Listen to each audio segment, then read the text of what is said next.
samir wax lagu helo ama jacaylku sahan yahay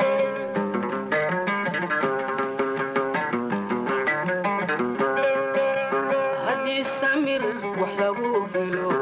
ama jacaylku sahan yahay